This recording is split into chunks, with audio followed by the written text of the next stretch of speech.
Assalamualaikum warahmatullahi wabarakatuh. Jumpa lagi sama Ibu Zakiyah. Hari ini kita akan belajar tentang beriman kepada Rasul Allah Subhanahu wa Ta'ala. Ini adalah pelajaran kita yang keempat di Baiklah, hari ini kita akan melihat apa itu pengertian iman kepada Rasul Allah. Beriman kepada Rasul Allah adalah meyakini dengan sepenuh hati bahwa Allah menciptakan para utusan yang kita sebut para rasul dan meyakini kebenaran akan kerasulan mereka dan kebenaran ajaran yang dibawa mereka tanpa keraguan sedikit pun. Selanjutnya adalah siapakah nabi-nabi dan rasul yang wajib kita ketahui. Ya, seperti yang kalian ketahui, jumlah nabi dan rasul yang wajib kita ketahui ada 25 orang, ya. Ke-25 rasul itu adalah Adam, Idris, Nuh, Hud, Soleh, Ibrahim, Lut, Ismail, Ishak, Yakub, Yusuf, Ayub, Syuaib, Musa, Harun, Zulkifli, Daud, Sulaiman, Ilyas, Ilyasa, Yunus, Zakaria, Yahya, Isa, wal akhiru Khotimul Anbiya Muhammad Al-Mustafa. Nah, itu suara nyanyian ibu yang indah.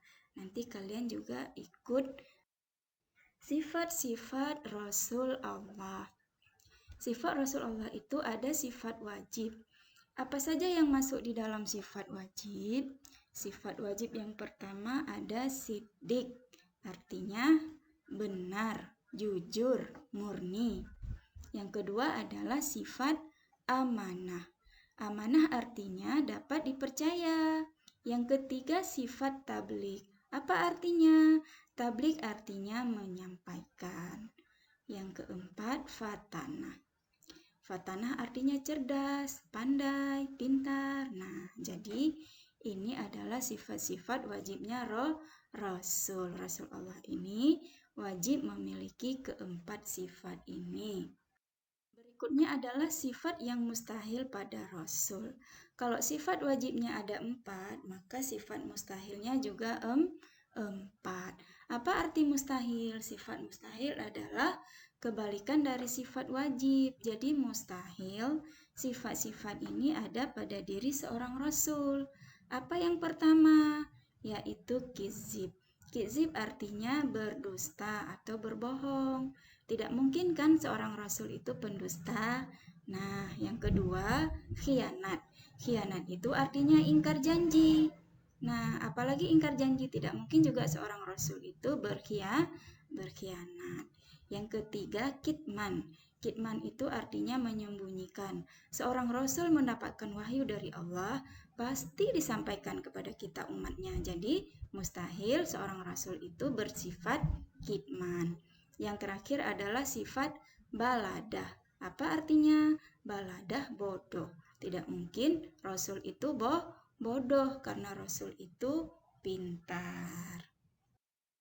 Sifat rasul yang berikutnya adalah jaiz. Apa itu jaiz?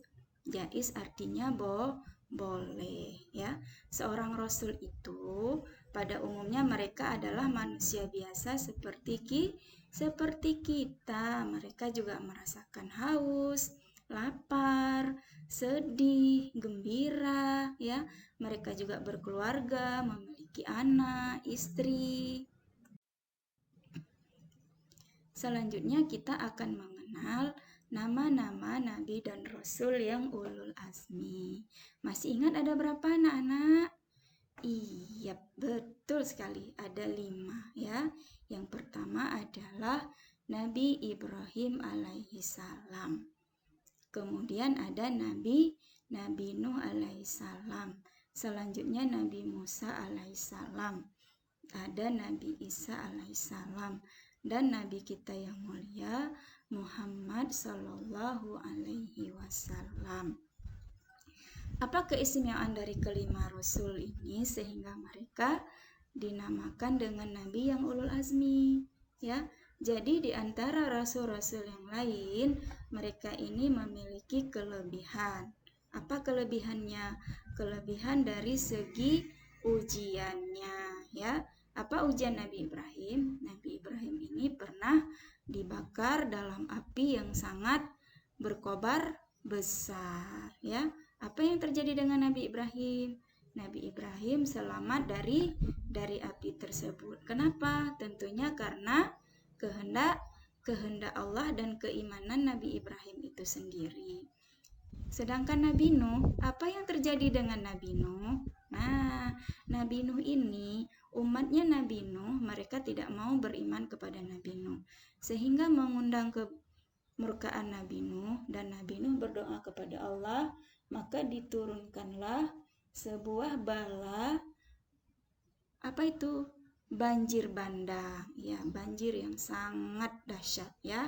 Dan di situ anak dan istrinya Nabi Nuh ikut menjadi korban di situ karena mereka tidak mau beriman kepada kedamaian Nabi Nuh dan kepada Allah Subhanahu wa taala. Selanjutnya ada Nabi Musa. Nabi Musa alaihissalam. Nabi Musa ini memerangi seorang raja yang sangat zalim, ya, yang mengaku dirinya Tuhan. Siapa raja itu? Dia adalah Raja Fir'aun. Bagaimana akhir dari kehidupan Fir'aun? Fir'aun ini berakhir dalam kezalimannya dan tenggelam di laut. Di laut apa, anak-anak? Ada yang tahu? Nanti kita akan bercerita di Nabi Musa alaihissalam, ya. Selanjutnya ada Nabi Isa.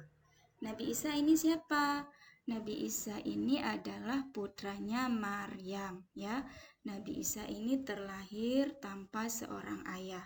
Kenapa demikian? Semua ini karena kehendaknya Allah Subhanahu wa taala, ya. Jadi Allah itu Maha menciptakan, ya.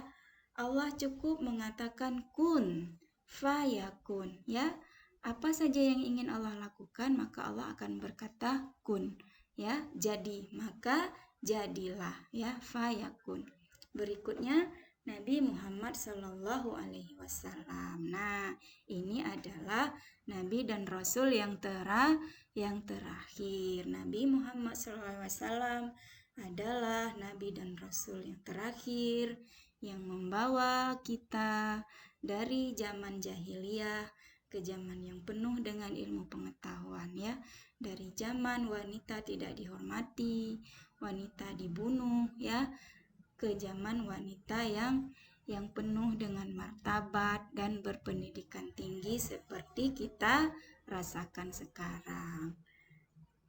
Dalam surat Asy-Syura ayat ke-13, ya, Allah berfirman, syara'a lakum minad daini ma wassa bihi Nuha walladzi auhayna ilaika wa ma wassayna bihi Ibrahima wa Musa wa Isa.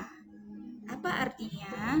Dia telah mensyariatkan bagi kamu tentang agama apa yang telah diwasiatkannya kepada Nuh, dan apa yang telah kami wahyukan kepadamu, dan apa yang telah kami wasiatkan kepada Ibrahim, Musa, dan Isa. Berikutnya kita akan meneladani sifat-sifat Rasul. Bagaimana caranya?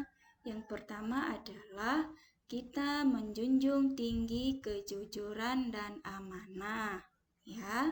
Yang kedua, menjauhi sifat dusta. Yang ketiga, tidak boleh memiliki sifat cepat menyerah. Berikutnya kita selalu sabar dan tabah, ya. Kita juga harus mencontohi atau meneladani sifat memiliki jiwa kepemimpinan. Nah, itu diantara sifat-sifat Rasul yang harus kita teladani dalam kehidupan kita sehari. Tibalah pada akhir pertemuan kita akan mengambil kesimpulan dari pembelajaran hari ini.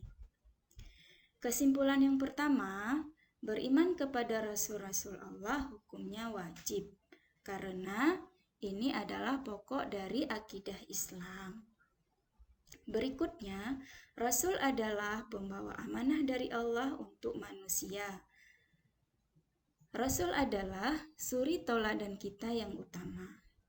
Implementasi sifat Rasul dalam kehidupan sehari-hari akan meningkatkan iman kepada Allah dan meningkatkan kecintaan kita kepada Rasul-Rasul Allah.